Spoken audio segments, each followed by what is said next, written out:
Fit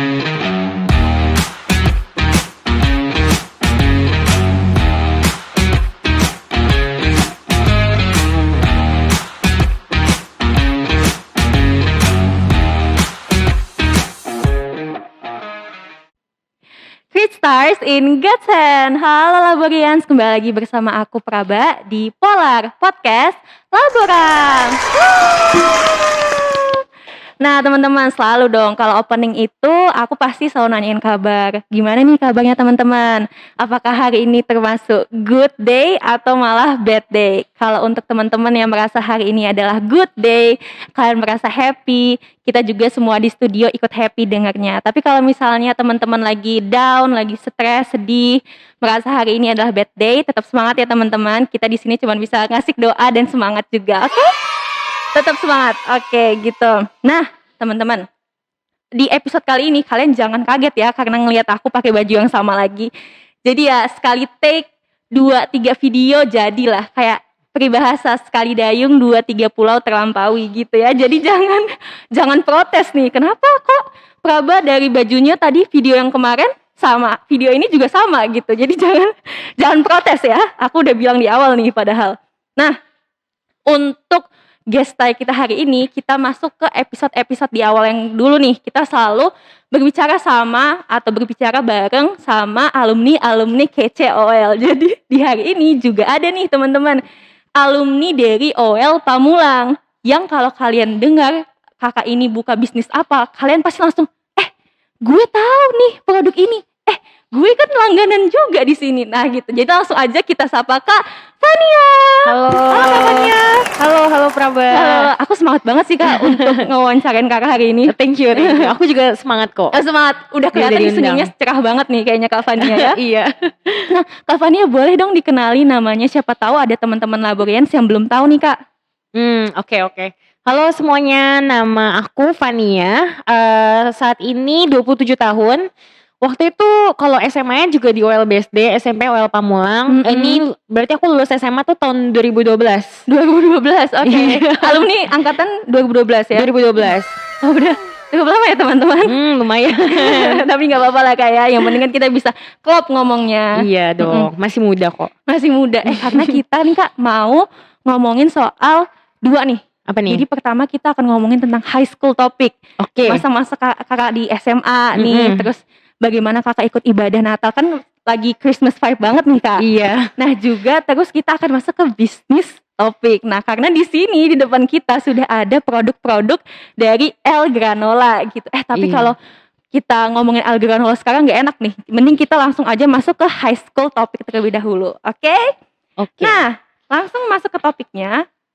Sekarang Kak Fania nih, bisa gak sih Kak diceritain pengalaman kakak yang berkesan waktu kakak ikut kegiatan ibadah Natal di OL? Ada gak sih Kak? Pasti sih. Pasti seru banget ya. Iya. Jadi tuh pada waktu SMA dulu, menjelang Natal, kira-kira waktu itu tahun 2011 ya. Actually setiap kegiatan Natal pasti berkesan. Tapi pada waktu tahun 2011 itu menjelang Natal, tapi itu 1 bulan sebelumnya ya, itu sekitar bulan November, kita mengadakan deket-deket sekarang nih tanggalnya. Jadi kayak mengadakan acara KKR. KKR itu apa Kak? Temanya itu Born to Glorify God. Waktu itu masih ada Pak Andreas sebagai penanggung jawab, tapi sudah pensiun untuk saat ini beliau. Jadi saat itu kebetulan pada waktu itu aku ditunjuk jadi ketua panitia. Jadi kita mengumpulkan semua murid SMA, kita bikin KKR yang isinya itu OL Pamulang, OL BSD, OL Panglima Polim. Kira-kira audiensnya ada 1.000 orang. Itu seru banget karena kita menggabung 1.000 orang. Banyak.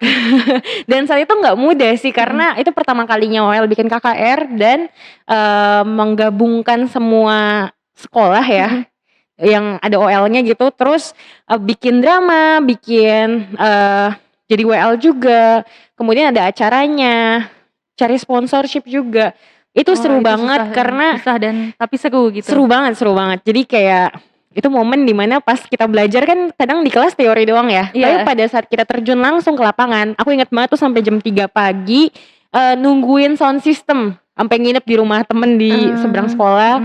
kita nungguin, kita mastiin sama tim, sama teman-teman semua, pastiin acara ini bisa berjalan lancar. Itu seru banget sih. Dan itu akhirnya berjalan dengan sukses banget ya Kak? Sukses sih harusnya ya. Jangan gitu dong Kak, nanti langsung kayak masa sih ini sukses? Sukses lah, sukses dong. Ya. Makanya jadi salah satu pengalaman berkesan bagi Kakak. Berkesan, gitu. Aku selalu ingat sih itu. Iya, terus gimana nih Kak, maksudnya pengalaman Kakak di Natal, tapi saat itu Kakak waktu itu kelas berapa? Itu kelas kira-kira 2 SMA. Kalau 2 SMA itu masih momen-momen dimana aktif-aktifnya ya Kak, jadi panitia gitu. Kalau kelas 3 kan pasti harus terpisah tuh, terbagi perhatiannya antara ke event dan juga ke belajar gitu. Oh jadi Kakak masih kelas 11? Masih kelas 11, jadi itu aktif-aktifnya ikut OSIS. Dulu ada GCO juga. GCO itu? God's Community in OL, itu kayak persekutuan untuk di SMAK Oret Labora BSD. Kita start dari situ sih gitu. Oh gitu. Siap Kak. Nah, Kakak kan pernah ikut, kalau dengar-dengar nih, aku dengar-dengar Kakak pernah ikut acara Praise and Worship di SMA OL. Nah, itu bisa diceritain nggak kalau Kakak masih ingat gimana suasananya gitu? Apakah happy banget atau malah kayak ngerasa kayak aduh kayaknya ini gagal deh atau apa gitu? Bisa diceritain nggak Kak? Oke. Jadi sebenarnya tadi yang pertanyaan sebelumnya yang Born to Glorify God itu acara KKR-nya itu adalah Praise and Worship yang itu. Yang pertanyaan itu. Kalau ditanya pastinya gagal sih enggak lah. Iya sih Kak. Kenapa juga berkesan Kak? Berkesan dong, berkesan. Karena itu pertama kali dan kita di situ aku momen yang happy banget sama teman-teman karena kita bisa membuat banyak orang, terutama siswa ya, dari yang masih muda sampai yang kelas 3 SMA gitu, kita menyembah Tuhan bareng, main musik yang kita suka bareng. Jadi dari kita untuk kita oleh kita gitu. Berkesan, sangat berkesan. Semuanya karena kita start dari nol sih. Dibantu sama guru-guru, disupport sama orang tua murid. Jadi kita ngegabungin semua dari sekolah, dari orang tua murid, dari mahasiswanya. Kita pengen semuanya berpartisipasi dan puji Tuhan acaranya lancar pada waktu itu. Oke Kak. Oke, keren banget sih. Aku tuh dari tadi dengerinnya tuh kayak, wah ini aku nanya apa lagi ya? Karena kayaknya kakaknya udah jelasin semuanya deh. Wah ini bener-bener straightforward, langsung kayak jelas semua gitu ya. Nah, kalau sekarang aku tanya nih Kak, kan dengar-dengar PPKM level 3 itu kan akan ada nih di diiniin waktu Natal sama Tahun Baru. Artinya adalah ada pembatasan nih dalam perayaan Natal. Nah, perayaan Natal tahun ini kan hybrid. Jadi ada yang setengah offline dan setengah online. Menurut Kakak sendiri, Kakak lebih suka yang offline atau online Kak? Sebenarnya buat aku pribadi tidak ada masalah. Tapi aku kalau disuruh pilih, aku prefer online malah. Oh gitu Kak? Iya. Kenapa tuh? Gini, karena pada awalnya untuk usahaku sendiri ini, kita itu backup sales atau pendapatan utama itu dari online. Toko offline atau penjualan yang sifatnya offline seperti bazar, event, itu hanya untuk promosi. Sedangkan sekarang tuh udah banyak fasilitas dari advertising yang ditawarkan oleh Google, Facebook, Instagram, pokoknya banyak banget endorsement dan sebagainya. Kita bisa lakukan secara digital, kayak gitu. Jadi sebenarnya nggak masalah. Justru kalau dengan online bisa sambil tiduran, gitu. Bisa diatur kapan aja, as long as kita mengerjakan pengirimannya tepat waktu, dengan respon yang cepat gitu. Kalau tadi kan soal tentang bisnis nih, kalau soal ibadah gimana nih Kak? Kakak lebih prefer offline atau online? Oke, kalau ngomongin soal ibadah, sebenarnya lebih suka yang onsite. Yang langsung datang ke gereja karena vibes-nya beda. Tapi kalau mau ngomongin ini lagi ya, aku percaya Tuhan tuh omnipresence. Jadi sebenarnya dimanapun ada. Jadi sekalipun di rumah atau kondisinya apapun tidak mempengaruhi kondisi kita jadi lebih dekat sama Tuhan atau enggak, itu depends on person sih. Diri masing-masing seperti itu. Tapi kalau ditanya lagi, seru datang ke lokasi sih, main musik rame-rame gitu ya, beda gitu, sih kan. Iya sih, aku juga emang lebih prefer di onsite gitu Kak, sama kayak Kakak juga. Nah, itu tadi teman-teman tentang high school topik. Jadi itu ya, jadi bagaimana Kakak ini nyeritain pengalaman berkesannya Kak Fania saat jadi panitia acara Praise and Worship gitu. Nah juga bagaimana Kakak ini, pendapat Kakaknya ini ketika aku tanyakan tentang ibadah yang setengah offline setengah online gitu. Nah kita langsung aja ya teman-teman masuk ke topik selanjutnya, yaitu bisnis topik. Nah teman-teman pasti udah gak sabar banget nih untuk diperkenalkan produk di depan ini. Nah Kak Fania boleh dong diperkenalkan produk ini apa sih sebenarnya? Oke. Jadi teman-teman semua, ini adalah produk homemade yang kita buat. Pada dasarnya ini adalah granola. Granola itu apa? Itu terbuat dari gandum utuh yang diolah bersama dengan madu dan kacang-kacangan dan buah-buahan kering di oven, di-mix bersamaan, kemudian biasanya jadi snack atau dimakan dengan susu. Biasanya ini memang agak ke barat-baratan ya, tapi budaya makan sehat tuh mulai masuk ke Indonesia dan trennya tuh udah semakin banyak lah seperti itu. Iya, Sampai modifikasinya itu juga sudah banyak, Praba. Jadi pada waktu tahun 2015 bikin produk ini ya cukup diterima sama pasar sih, bisa sampai hari ini gitu. Tahun berapa tadi Kak? Startnya 2015. 2015 dan Betul. ini benar-benar nge-hype banget nge-hype banget loh, karena ya pertama adalah di era sekarang di mana kita ini ada di pandemi gitu kan, kita dituntut untuk punya kekebalan tubuh ataupun supaya kita ini nggak gampang kena penyakit gitu kan. Nah salah satu supaya kita nggak gampang kena penyakit itu kan makan makanan yang bergizi, makan makanan yang berserat tinggi atau apalah gitu kan, yang banyak vitamin kayak gitu-gitu kan. Nah tapi apa sih permasalahan dasar dari makan-makan itu? Rasanya kan Kak, rasanya kalau nggak hambar, kalau aneh gitu kan, kadang kita malah nggak suka gitu, malah milihnya ke makan-makan yang kayak junk food gitu. Tapi ini dari Kak Fania ini muncul ide produk untuk membuat makanan sehat tapi juga rasanya enak gitu. Nah Kak Fania itu kalau dia ada 3 tuh Kak, itu rasa apa aja sih Kak? Jadi sebenarnya ada 5, tapi ini ada best 5. sellernya tuh 3. Seperti ada kemasan 50 gram di sebelah kanan. Kita punya mixed fruit, dark chocolate, green tea, peanut cinnamon, dan hazelnut banana. Wih mantap banget nih Kak. Jadi buat orang-orang yang belum terbiasa untuk coba makanan granola, biasanya terkesannya orang selalu mikir rasanya hambar gitu. Kita sediain 5 varian rasa, kenapa? Supaya orang tuh bisa punya preferensi rasa. Buat yang gak suka manis, biasanya lebih memilih rasa dark chocolate karena memang lebih cenderung ke bitter. Buat yang pengen suka yang manis, tapi memang ini di antara yang lain kalorinya ini paling tinggi ini di hazelnut banana. Jadi buat yang belum pernah coba, mereka surprise gitu. Oh ternyata enak ya. Mereka coba yang lebih suka manis seperti itu. Ada yang mau yang original, biasanya ke rasa mixed fruit. Itu lebih cenderung ke rasa madu. Kemudian dicampurkan ada buah-buahan kering seperti kismis, cranberry, ada sunflower seed, ada almond. Ya campurannya banyak lah biji-bijian dan mengandung karbohidrat kompleks. Jadi cukup sehat ya untuk sarapan. Cukup sehat dan ini juga bisa buat sarapan. Ini nih cocok banget loh Kak buat orang-orang yang gak bisa makan nasi untuk sarapannya kayak aku. Jadi aku tuh gak bisa makan nasi untuk sarapan karena gampang sakit perut aku kan. Nah tapi kalau makan ini surprisingly dia gak bikin sakit perut, enak. Dan juga bahkan aku bawa ini ke kamar, diem-diem Kak, maaf Ibu, aku bawa ini ke kamar untuk dicemilin di malam hari. Aneh banget gak sih Kak? Ini emang enak, cocok banget karena aku sendiri ini adalah salah satu pelanggan dari El Granola ini teman-teman.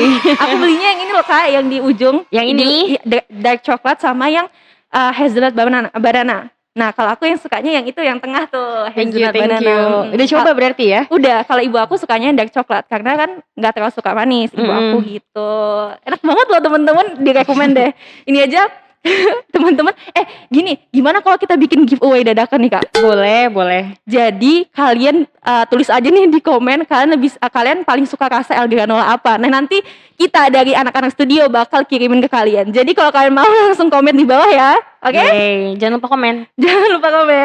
Nah Kak, ada lagi nih Kak. Apa tuh? Nah bagaimana sih kakak ini, kan tadi mengembangannya kakak udah ceritain kan. Ada gak sih Kak perasaan kakak ini pengen berhenti gitu, berhenti dari produk bisnis ini gitu? Mungkin ngomongin rasa ingin berhenti ya. Set gini ya tiba-tiba. Tadi kan udah habis, tiba-tiba set lagi berpikir. Kalau ngomongin pengen stop, setiap orang pasti di bisnisnya pernah mengalami fase itu sih. Kalau hanya pengalaman untuk mengalami, pasti mengalami. Tapi kalau kita balik lagi, kita selalu ingat gitu, alasan kita memulai bisnisnya itu untuk apa. Pada saat ngalamin fase mau stop tuh banyak faktor sih, Praba. Waktu itu misalkan capek, overwhelm gitu. Kalau anak zaman sekarang kan bilangnya overwhelm, burnout yang gitu ya. Tapi maksudnya balik lagi gitu, tujuan kita untuk membuat satu bisnis atau usaha itu apa? Ketika kita pengen tolong banyak orang gitu lewat produk yang kita ciptakan. Dan misalkan emang itu tujuan kita. Karena dari waktu aku masih SMP itu, ini cerita sedikit, kayak emang udah pengen tujuan hidupnya itu pengen berbisnis. Karena tidak suka punya rutinitas seperti orang kantoran. Oh gitu. Iya, kayak dari dulu ya, kayak selalu berpikir, wah ini aku bisa nih berdiri di kaki sendiri. Dalam artian maksudnya tidak bekerja pada di aturan waktu kayak 9 to 5 gitu. Iya, nggak suka yang terpaku. Sekalipun kantor sekarang pun bagus ya, udah banyak yang lebih fleksibel gitu. Tapi suka aja mengatur kesibukan sendiri dan kalau bisa membuka lapangan pekerjaan. Oh gitu. Itu impiannya dari dulu. Iya, siap bagi banget. rezeki sama orang gitu.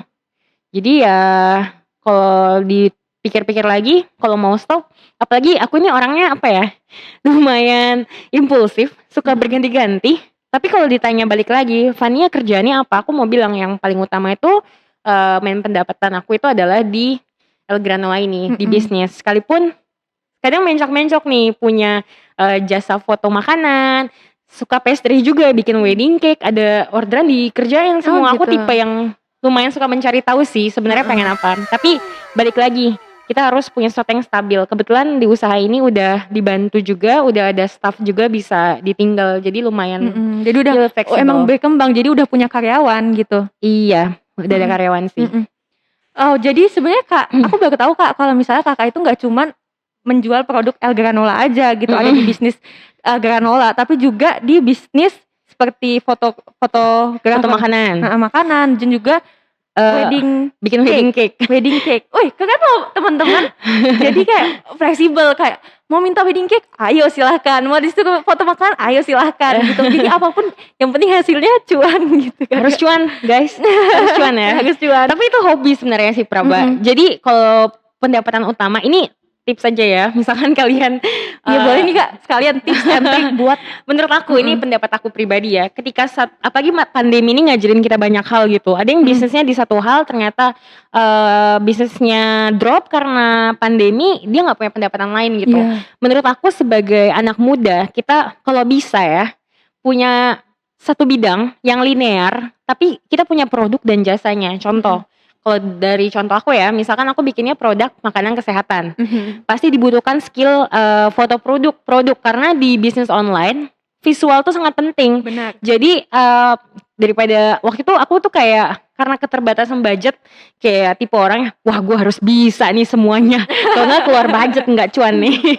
Itu nggak baik juga ya. Tapi akhirnya jadi mengepush diri untuk belajar seperti itu. Akhirnya belajar cara foto segala macam, terus bisa membantu orang lewat foto yang kita buat juga gitu. Akhirnya jadi hobi. Jadi so far kerjain foto, wedding cake itu uangnya dipisah, ditabung untuk dipakai buat jalan-jalan. Bisa juga. Buat jalan-jalan aku ya. Kita harus work hard, play hard juga ya. Aku jadi penasaran deh Kak. Kalau ada 2 statement nih. Yang pertama statement adalah orang bisa banyak hal tapi yang gak profesional banget, atau dia mendalami satu hal aja tapi emang profesional banget. Kalau menurut kakak lebih prefer yang mana? Oke, statement barusan tuh juga beberapa waktu ini aku bahas sama teman-teman aku ya. Karena orang-orang bilang, wah Van apa aja lu kerjain gitu. Tapi sebenarnya gini, kalau ngomongin soal 2 statement tadi, sebenarnya aku pribadi bakal bilang lebih baik satu tapi maksimal. Kayak contoh di Alkitab itu ditulis perumpamaan tentang 1 talenta, 3 talenta, 5 talenta. Jadi orang yang konsisten mengejar talentanya, dia mengembangkan apa yang sudah diberi sama dia 1, ya dia akan berkembang gitu. Kalau 5 dikasih 5 tapi dia tidak memanfaatkan apa yang dia punya, ya itu akan hilang. Jujur kalau skillnya nggak di-upgrade, nggak dikembangin, itu akan lama-lama hilang gitu, Praba. Benar. Seperti itu. Tapi menurut aku ya, fokus tuh penting. Serius, fokus tuh penting. Karena banyak orang juga yang seperti aku nih yang kayak mau A, mau B, mau C, mau D. Daripada gak jadi apa-apa, mendingan kita fokus. Tapi pada waktu kita bisa punya manajemen waktu yang baik dan masih muda, kita bisa mencari tahu. Gagal gak apa-apa gitu, cobain aja terus. Sampai titik dimana, oh oke, gue maunya di sini nih. Oh ini ternyata aku suka. ini nggak suka.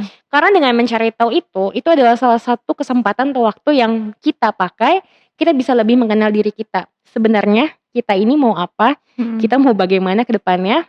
Karena pernah denger dong quarter life crisis ya? Iya. Kalau aku sih belum Kak, kan masih 17 tahun dan Kakak kan udah mengalami, mungkin udah 25 tahun kan Kak. Nah mungkin itu udah ada tuh masa-masanya quarter life crisis gitu Kak. Benar. Sebenarnya nggak harus 25 tahun ya. Bahkan orang yang lebih tua pun bisa mengalami ini gitu. Tapi itu kayak fase kebingungan ya, kita mau ngapain, akan sama siapa.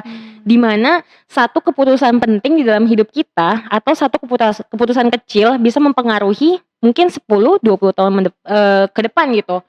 Jadi itu fase memang serba salah gitu. Tapi sebenarnya jalanin aja sih. That's why dari masih muda, aku bisa saranin sih buat coba banyak hal deh yang kita nggak bisa lakuin di saat kita mungkin udah tua ya, sampai kita tahu sebenarnya kita tuh mau apa. Karena sampai saat ini di usia aku sekarang pun teman-teman ngobrol, aduh aku sendiri nggak tahu aku mau apa gitu. Maksudnya menyedihkan sih seperti itu, bekerja tapi tidak happy dengan itu sesuatu yang sangat sedih gitu. Lebih baik kita tahu apa yang kita kerjakan, jadi kita nggak meninju sembarangan. Kita tahu apa yang kita kerjain, tujuan kita apa, kita bisa hemat waktu. Karena sebagai anak muda, amunisi kita nih saat ini yang paling banyak adalah waktu. Jadi manfaatin waktu kita, jatah gagal kita sebaik mungkin menurut aku gitu. Wah baiklah. Wah teman-teman aku sampai speechless. Iya banget, bener banget Kak, aku setuju dari semua statement Kakak, aku setuju banget bahwa kita ini jangan menyanyiakan masa muda. Apalagi Kakak kayak menampar aku banget deh Kak. Karena kan aku masih muda nih Kak. Masih dong. Aduh teman-teman di studio nih kayaknya ketampar semua deh kayak plak. Sadar gitu kan. Kayak oh iya benar juga ya tadi kata Kak Fania, kita tuh harus memanfaatkan atau kita memanfaat kegagalan kita sebanyak-banyaknya gitu kan. Kita harus try new things gitu kan. Everyday mungkin kita pokoknya manfaatin lah kesempatan kita gitu kan. Nah terus juga bahwa kerja keras itu mengalahkan skill sebenarnya. Karena kalau kita punya skill, udah dari dulu nih kita udah punya kepandaian bahwa kita bisa ini, tapi kita nggak mengembangkan itu, kita akhirnya akan kalah gitu sama orang yang dari awal tuh nol tapi dia kerja keras jadi bisa gitu kan. Kayak Kakak tahu nggak sih yang kalau misalnya kita melakukan hal baru walaupun itu cuma sedikit tapi konsisten setiap hari, itu akan perbedaannya akan jauh daripada kita nggak melakukan itu gitu loh. Walaupun cuma sehari kita melakukan satu hal kecil tapi itu konsisten, nanti bakal dari kita akan memetik keuntungannya gitu kan Kak. Mantep banget sih, aku suka banget deh. Practice makes perfect ya. Practice makes perfect. Aku suka banget sih ngobrol sama Kak Fania ini. Thank you. Nah ini nih Kak, menurut Kakak apakah di balik kesuksesan Kakak, suka duka Kakak sebagai pebisnis, ya kan Kak, ada campur tangan Tuhan menurut Kakak? Terus apakah bisa diceritakan salah satu di masa di mana Kakak itu lelah, namun Tuhan itu bantu Kakak untuk bangkit lagi? Bisa dong diceritain ke kalian semua? Baik, ini lumayan nih. Aku ada satu cerita yang aku sendiri pun sebenarnya dalam perjalanan hidup aku banyak hal supranaturalnya. Kok gitu Kak? Dalam artian gini. Kak mendung kayak tiba-tiba hawanya berubah gitu loh Kak. Dalam artian seperti ini ya. Ini sesuatu yang mungkin buat beberapa orang ya percaya nggak percaya sih, tapi campur tangan Tuhan tuh ada. Dalam artian supernatural tuh di sana ada benang merah yang Tuhan selalu bawa gitu sama hidup aku. Kalau dibilang udah sukses, belum sukses. Masih jauh, tapi so far bisa hidup sampai hari ini, bisa achieve sekarang, itu semuanya campur tangan Tuhan. Pada waktu itu kalau ngomongin tadi kan soal lelah juga ya. Namanya bisnis itu ngomongin soal profit lah. Sales gitu. Kalau misalkan pada ada waktunya di mana tidak semua orang punya mental usahanya sepi. Biasanya omsetnya misal 30 juta, bulan itu 5 juta, 3 juta. Harus bayar vendor semuanya, berat gitu. Ada fase itu. Jadi namanya masih baru ya. Aku ini kayak learning by doing. Jadi kerjain caranya adalah gini loh. Cari yang lebih senior, tanya, "Kak, ini gimana ya? Ini kalau usaha kayak gini gimana ya?" Salah satu tipsnya begitu ya. Karena begini, pada waktu itu masih terlalu 2015 ya, itu masih kuliah semester semester 5. Jadi burdennya itu beda. Di saat orang-orang lulus, kebanyakan ngantor, apa ya, vibes-nya itu beda. Kita nggak bisa sembarangan cerita ke orang juga, karena mungkin yang dilalui itu nggak sama gitu. Jadi kadang ketika kita jadi entrepreneur yang self-employed ya mungkin sebutnya, karena masih kerja sendiri, kita tuh harus punya high self-motivation. Kalau orang yang gampang, pas sendirian gampang goyah atau gampang ngedown, agak berat di situ. Iya. Nah pada waktu itu sales aku drop di itu kayak tahun 2017 ya, dimana itu bulan puasa, jadi orang tidak begitu suka makan makanan sehat mungkin ya yang aku tangkap pada waktu itu. Padahal sebenarnya tidak. Drop banget sampai waktu itu orang tua aku sendiri, dimana itu support system aku ya. Papaku tuh bilang, Nia, kamu nggak mau kerja aja. Wah itu sedih banget sih. Karena itu titik dimana mungkin karena orang hanya lihat result gitu, tapi orang tua aku support aku ya. Cuma ngelihatnya waktu itu sepi, jadi mikirnya apa aku nggak kerja aja gitu. Cuma aku sedih banget. Akhirnya aku bikin usaha kue-kue kering pada waktu Lebaran waktu itu. Setiap kue yang dimasukin, aku tuh bilang, setiap ada perkara kecil dipercaya perkara besar. Setiap ada perkara kecil, sebanyak setoples, pokoknya beberapa toples aku isi, setiap biji kuenya aku ucapin itu sambil nangis. Tuh sedih sih waktu itu. Sedih. Terus waktu itu aku sampai aku ngedapetin sesuatu, aku berdoa waktu itu di salah satu chapel. Terus kayak waktu itu aku ngerasa dikasih apa ya, bukan melihatan sih, tapi kayak mungkin Tuhan mau kasih tahu gitu, ngingetin aku tentang, kamu tau gak sih ceritanya waktu Abram dan Sarah itu gak bisa punya anak karena mereka sudah tua. Kemudian malaikat Tuhan bilang Sarah kan punya anak, tapi Sarah ketawa gitu. Di saat itu aku kayak ngerasa, Fania tenang aja, omset lu bakal di double gitu. Aku kayak gak tahu kenapa ada suara itu di kepala aku. Terus aku kayak, di double, masa sih? Aku ketawa gitu. Terus aku ingat cerita itu pada saat kejadian itu. Jadi kayak mikir, oh yaudahlah percaya aja, coba aja. Sarah aja bisa hamil di usia tuanya gitu pada waktu itu. Dan tahu gak teman-teman, pada waktu itu aku mulai lagi usaha, aku benerin. Itu bener-bener ternyata Tuhan double setiap bulan. Bener-bener. Buat aku itu besar. Misal, ini aku ngomong ini aja ya, terang-terangan aja bagaimana. Boleh nih Kak, boleh. Misal, maksudnya ini bukan buat, ini gak besar juga sih, bukan buat sombong atau gimana teman-teman. Tapi di usia yang masih lebih bau kencur itu lah pada waktu itu, buat aku itu besar, bisa ngasilin uang segitu. Dimana persis 2 kali lipat seperti yang Tuhan bilang gitu. Pada waktu bulan pertama aku dapat omset tuh 9 juta.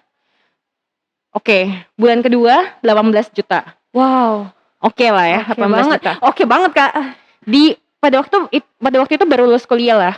Bulan ketiga 18 kali 2 36 juta persis. Paling berapa ratus ribu lebih gitu lah ya. Yang aku tuh kaget, kayak masih 36 juta sebulan ya oke lah. Tapi pada saat bulan selanjutnya aku mulai ragu gitu. Masa iya sih 36 kali 2 72 juta gitu. Tapi ingat lagi sama kisah yang tadi. Dan tau gak di bulan selanjutnya itu dapat apa enggak? Dapat. Bahkan lebih. Jadi kayak aku sendiri merinding gitu. Oh ternyata nggak ada yang mustahil. Itu fase dimana mungkin Tuhan mau tunjukin kalau uang itu cuma number gitu. Tidak ada yang nggak ada yang mustahil. Sekalipun lu masih muda, lu bisa bikin banyak hal. Jadi be wise gitu dalam segala hal, memanfaatkan segala sesuatu. Sampai hari ini pun banyak hal yang aku belajar dari situ gitu, bahwa campur tangan Tuhan tuh dalam setiap hal kecil, bahkan keputusan itu Tuhan kasih tanda. Pokoknya perjalanan hari ini El Granola ini masih ada, bisa menggaji orang lain gitu, bisa membuat aku bisa sampai sekarang. Itu kalau nggak ada Tuhan aku nggak bisa. Oh iya, mantep banget. Percaya proses, percaya rencana Tuhan ya Kak. Iya. Tepuk tangan dulu dong. Keren. Terima kasih Kak Fania udah mau datang ke Polar hari ini, bagi-bagiin cerita dan juga tips-tips buat pebisnis online di sana ya, di luar sana. Terima kasih banget ya Kak Fania, seru banget. Sama-sama. Ya. Ini kayaknya terlama banget. Ini terlama deh podcast. Oh iya? Terlama. Wah sorry loh. Enggak, maka enak banget. Jadi kayak gak kerasa gitu loh. Gak kerasa kita udah ngobrol selama ini gitu. Oke Kak Fania, terima kasih. Nah teman-teman, terima kasih udah mendengarkan podcast Polar hari ini. Jangan lupa untuk nonton episode-episode Polar selanjutnya karena bakal ada gestar yang menarik lainnya. Dan akhir kata jangan lupa bahagia teman-teman. Bye.